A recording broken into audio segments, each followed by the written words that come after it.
Good evening. I'm Julia Hastie, one of the people on the panel of SOOPA, and we're this group who has this passion about bringing an understanding of health and how we can take care of ourselves and our patients in our community from all the different angles that are available.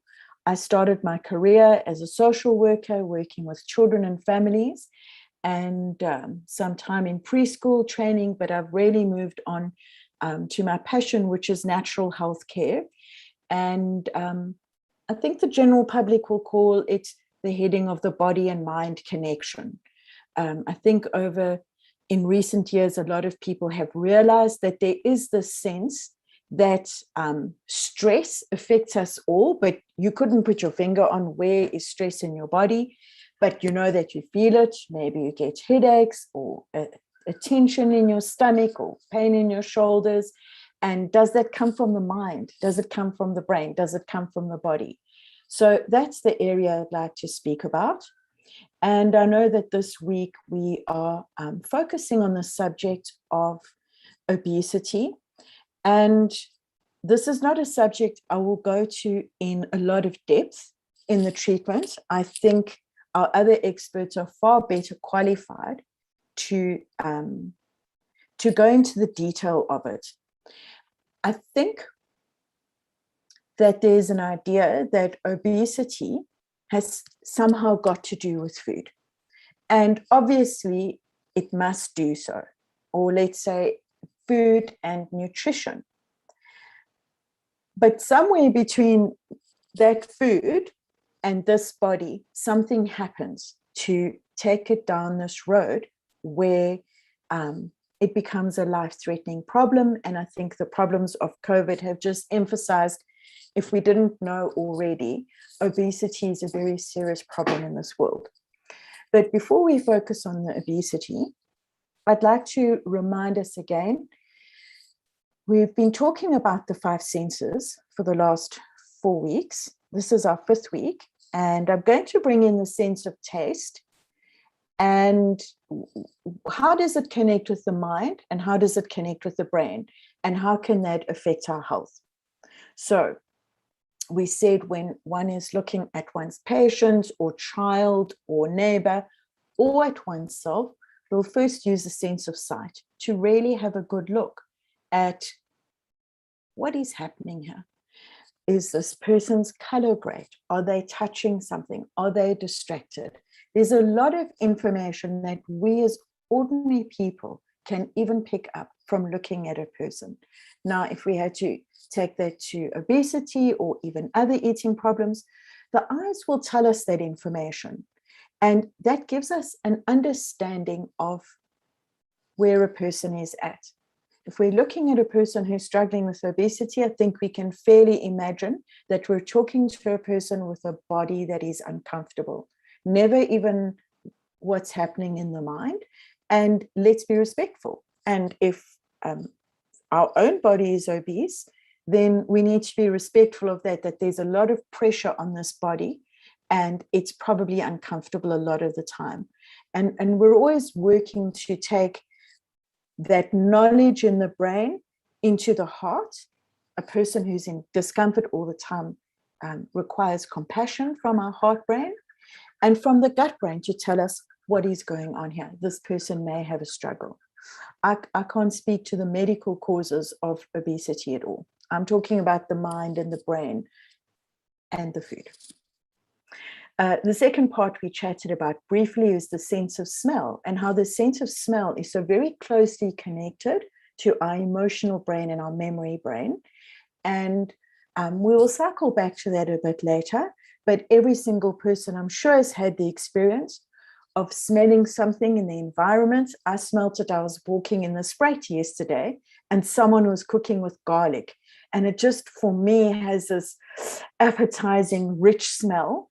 Although I know I cannot eat garlic at all, it gives me a terrible tummy ache. My mouth started watering straight away. Now that's brain and mind working together. But it's connected to the emotional center. So this is how just a smell, one sense, can transport us somewhere. Now, if we take it further, say the smell of Vicks or a vapor rub, your mind might associate that with something like being cared for or winter. What about the smell of soup? What about the smell of coffee? I went camping with someone once, and their whole strategy, because I wanted to be up really early, was to brew beautiful coffee and just put it there near me because it's the one way to wake me up. So these are all fun ways that food affects us, but they're also very powerful. We didn't plan this idea of saying, when I smell coffee, I must wake up. When I smell garlic, I must get hungry. We didn't plan that. It's laid into the brain and into the mind. And a lot of these connections will come from childhood. If I can add one last moment about the sense of smell, is if you've ever worked with diabetics, you know that you'll have learned that one of the quickest ways to tell if a diabetic is in trouble with their blood sugar levels is that their breath becomes very sweet. Now, in poetry, you know, they'll say, oh, the sweet breath of the lover, whichever. That might be if you've learned about sweet breath from poetry. If you've ever cared for a diabetic and you smell someone with sweet breath, even if I'm in a shop and I smell sweet breath, it triggers something in me. Yes, knowledge of knowing sweet breath, is there a sugar imbalance here? But also everything that's happened into my heart when I've seen people I care about in diabetic trouble. And it's the gut that says, pay attention. It's the gut brain that says, watch out, use your knowledge. So it's, for me, a good demonstration how the sense of smell gives us information into the brain, but it's full of memories, past feelings, and other information that affects us as well. So we looked at the sense of touch in the past and how the sense of touch is completely natural to every human being. We know to take our hand and put it on an area that's been hurt. We know to greet a person using the hand. We know that the comfort of a hug or a caring touch can make a huge change, and we'll relate it back to the brain later. In terms of touch, for some people, the textures of food is a big, big, big factor. For some people, let's make it simple. Let's take a banana. Some people think a banana must be slushy and very, very sweet to taste nice, almost like when you've fried a banana. And some people think a banana must be a bit green and firm and hard. And that could be as much about the texture. For some people, something like oats, cooked oats or pop, is just a sensation that reminds them of so many things. It's that texture that tells them, oh, everything's going to be okay. Or for some people, crunching on something hard gives them satisfaction. And that's about texture. And each one, again, is completely informed by our childhood, our past experiences. You might have bit into something really hard one day and hurt a tooth.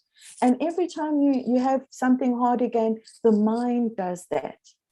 Now imagine you need to take difficult medication. Maybe you need to take a huge pill. Maybe you need to have an injection, which implies something sharp going into your skin. All of the, I'm thinking about the diabetics again. You know, I don't think any of us like getting an injection. For a diabetic, there's not really a choice. And it's not just about the insulin. It's about those everlasting little pricks on your finger to test the blood sugars. That layers into the sense of touch. Firstly, of course, they're nerves going from the skin back to the brain, but they're all those emotional experiences. Now, I wouldn't judge a diabetic, for example, for avoiding using a needle now and again for emotional reasons.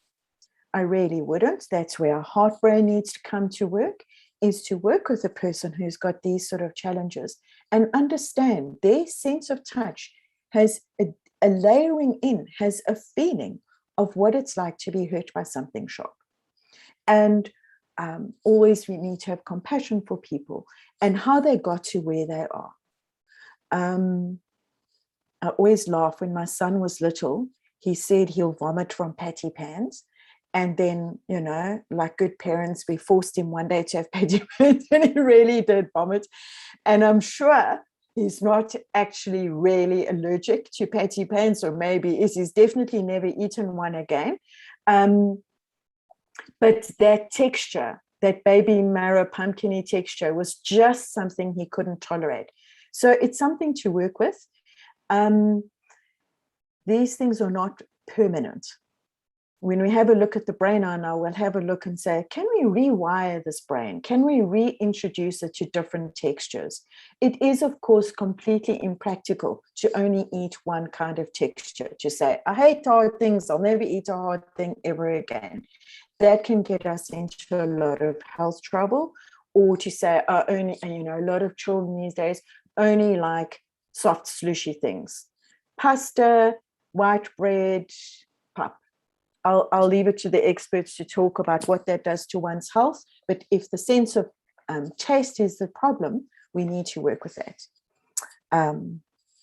We looked at the sense of hearing, and we learned an exercise where if we learn to really settle down and use the sense of hearing, there's a huge amount going on all around us.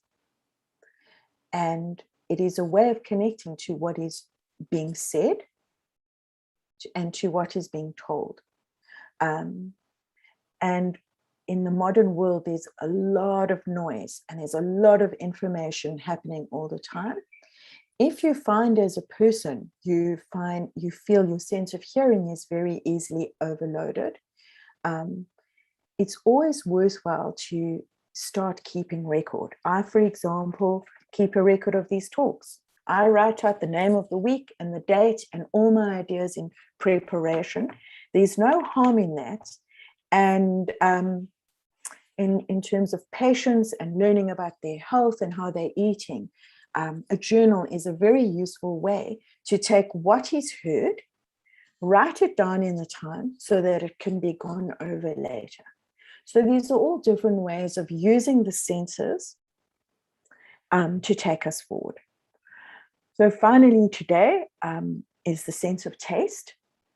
And I think I've implied a little bit of it already.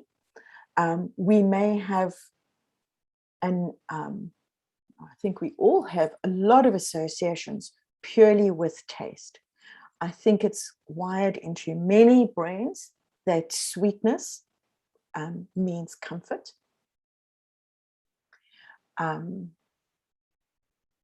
We can speak about people and their tastes and their personality and say, what a bitter person.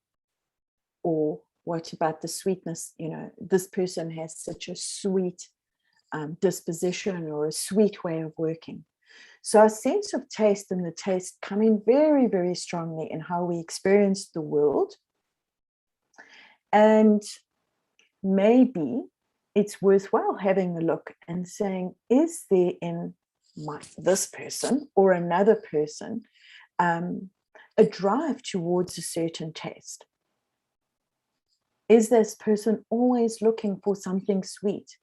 Or is this person always looking for something a bit bitter, like coffee, to give them a little bit of a boost and give them a stimulation?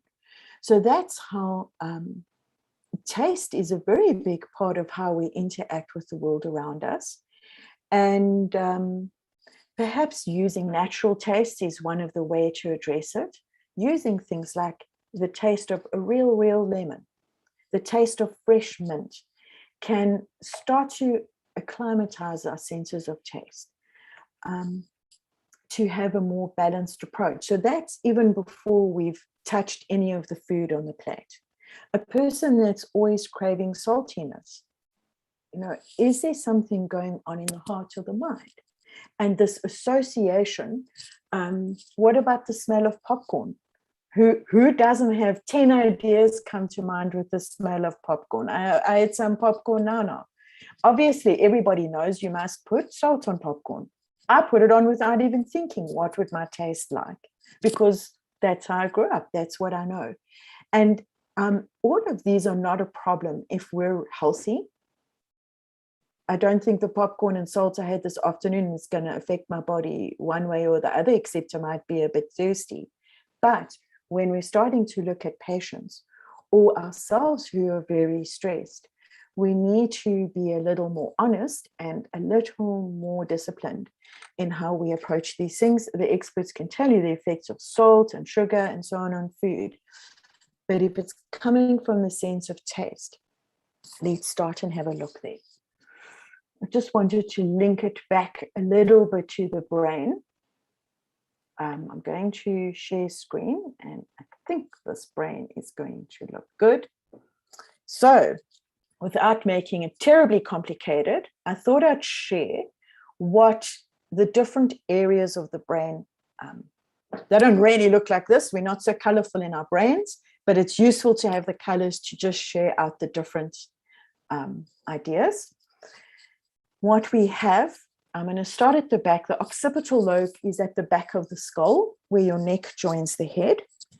And the occipital lobe is where our brain processes sight, the things we see. And that might sound very dry, not that connected to all the other senses, but we've already spoken of how the senses are full of these ideas and feelings. Now,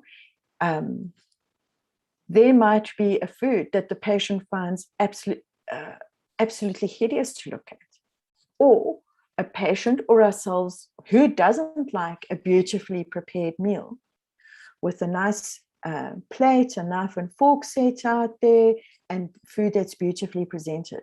That means before the food even goes into the mouth, the brain is processing it differently because this sense of sight has been involved in the processing of the food. I spoke already about the temporal lobes. That's these two lobes on the side of the brain where feelings, emotions, and memories are highly processed. And we can't begin to separate out how our feelings about our food and our memories about food influence our sense of taste. Even to the extent that you might consider yourself an adventurous person when eating, and then you've got a feeling in here that, oh, I like excitement, I want to try different things, or no, I'm not going to try anything different. So there's the ideas and the memories and the feelings in the temporal lobe blocking eating before the food's even on the plate. So just from a very technical point, this parietal lobe up here is where your senses process information. Hot, cold, sweet, bitter, crunchy, smooth.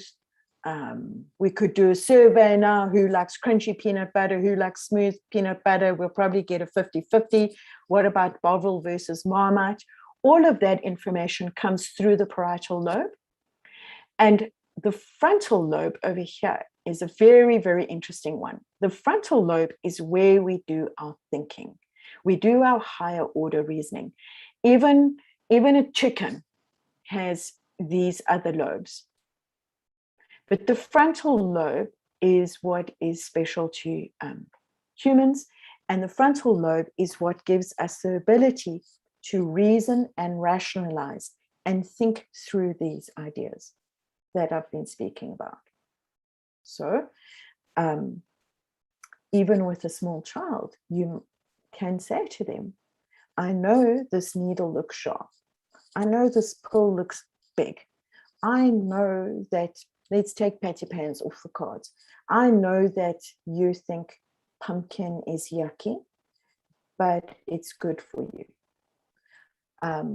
You can have a treat after your food. Or no, you're not going to have a treat. Or I have a friend who calls salt and vinegar Simba chips guilty pleasures. Because if she's having a down day, the one thing that solves that problem is salt and vinegar Simba chips. And I know because she got the idea from me, but she's taken it to another level. And she says, she goes, I think she adds in, stony ginger beer. That hits the spot for her. Let me tell you, you can ask the other professionals, there's nothing in the nutrition of salt and vinegar chips that's changing the way she's feeling. There's something happening in the mind or the heart, and there's an idea from childhood of how this stony and chippies are going to make you feel better. So I'm going to add on to the tapping concept we heard before. If you've watched before, I showed a technique where we take our hands, it doesn't matter which hand, and we say to the brain, we tap over the brain, the left and right half, and we literally want to alert the brain. Brain, pay attention. The example I used before, your shoulders sore, head brain, one hand holds the pain, one hand holds head brain, heart brain, gut brain. And we tap it with nice deep breathing to focus all three brains on pain. Now, the extended version of this, it's called the balancing the cortices technique. There are many YouTubes. I can mail beautiful pictures showing how to do it. Is we don't just do the whole brain in the head, we break it into parts. We start with the hand at the back of the skull. We know this is the part that sees and processes what we're seeing. We hold it. Everything to do with how our brain is seeing things. Head brain, focus. Heart brain, focus. Gut brain. And maybe you can go over it again. We want everywhere that your body is seeing something and making up its mind. I like it, or I don't, or I can't, or I'm going to vomit, or I'm scared. And we're going to settle that part of the brain. And then we're going to move our hand to the parietal lobe, that part of the brain that processes all these senses. It doesn't have to be perfect. On a child, you can do it in maybe one hand. On a huge hand, you might want to move over different parts. But just think, the part of the brain that's processing senses, let's get it coordinated between the head brain, heart brain, gut brain. Nice deep breaths, because we're getting the brain to update its information. Maybe the person's looking at that pill and saying, I can't do it. Maybe you look in the mirror and saying, I look so tired. And we want to say, hey, brain, have a look at what you're saying. Have a look at what you think. So we're going to go to that frontal lobe, this part of the brain that helps us reason and plan and say, if I do this, then that. If I drink enough water today, I'll probably have fewer headaches. Head brain, heart brain, gut brain. Head brain, heart brain, and gut brain. Remember, we've said about the sense of touch, it's natural and it's comforting. There's no hitting, there's no squeezing. We're lovingly saying to our brain. Now, the last one is this part of the brain where we process emotions. It's on the left and the right, and we hold it. Nice deep breath. Even just holding your head like this feels soothing. All the ideas and feelings and memories and of what this patty pan means. Brain updated. So now you need to let go one hand, obviously, because you need to tap. Head brain, let's connect again. All the emotions and memories, head brain, heart brain, gut brain. If your arms get tired and you want to tap with this hand, that's fine. It doesn't matter. Two parts of the brain connecting to each other, connecting to all the brains. You can do that with the food in front of you, or the taste in front of you, or maybe you want to try a new taste. You can tap out the cortices, tap out the brain cortex, all three of them, to something new and really get that brain updated. It's wonderful that your brain has got memories to say, oh, that cup of when I was a social worker, I used to walk in at 7:45 at child welfare and make a huge cup of tea and sit at my desk and drink that tea. That was my ritual to start the day. There's nothing wrong with it, unless it's making you sick or unless you're getting stuck there. It's kind of what made me realize how much caffeine is in tea, because I quite quickly realized I didn't feel good if I didn't have my cup of tea. I really needed it. So I eventually had to let go of the tea thing. But again, if there's something going on in the sense of taste that's affecting our lives so we can't be easy and comfortable, we want to say, brain, have a look. I went to university to study this. Do I really need a cup of tea? And if I really do need a cup of tea full of caffeine to do my day's work, I maybe need to use my other senses and my brain to look at why. So I hope that's some kind of introduction into how the brain and the mind are all connected and affect our bodies. Sure, I've said a lot. Does anyone have any questions or comments?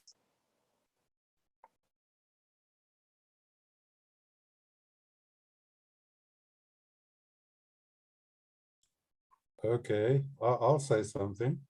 It's really interesting that the senses and obesity, there's definitely a connection. Because I know for myself, as a child, I would eat because it tasted so good. And it made me feel so satisfied to have that food in my tummy, you know, and that became like a habit. And I had to stop that habit somewhere along the line later on in life. And it was very difficult. Absolutely. And we're again talking about relatively healthy people. Sorry, you wanted to say something? Yes. Yes. Thank you. I'd like to say to Patrick, Patrick, well done that you stopped it. But the way we were brought up was that you eat and eat everything and finish everything on your plate. You know, those were our parents. And some parents still do it today. Even when the child says, I am full, or I don't want this, or I don't want that, we still force them. And this could be one of the causes of obesity, overeating. It sounds like it is. Thanks. Thank you. Exactly. Exactly. That's a very fair comment. So good ideas and unhealthy ideas all get programmed in, but we've been saying from the start, the beauty of the brain is that it can change and grow all the time, and it does change and grow all the time. Oh, yes. We give it focus on what we need, whether it's pain or a sense, and we work with it and we make the changes. Now, one last thing I'd like to add, one of the things that might be driving the sense of taste or the other senses are imbalances. It is possible that a person's medication is driving it.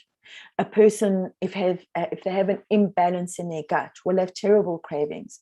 And if you've ever seen that child who goes to the table and literally eats, like especially sweets like this, and have no self-control, again, we have compassion. The chances that there's a physical imbalance in the gut is extremely high.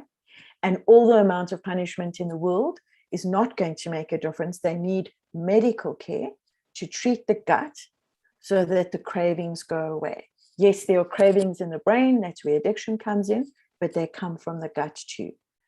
So, yeah, I'd like to conclude and say that just the importance of involving all 5 senses and all 3 brains is something that we can take into consideration when we're facing problems like obesity. Thank you. And thank you.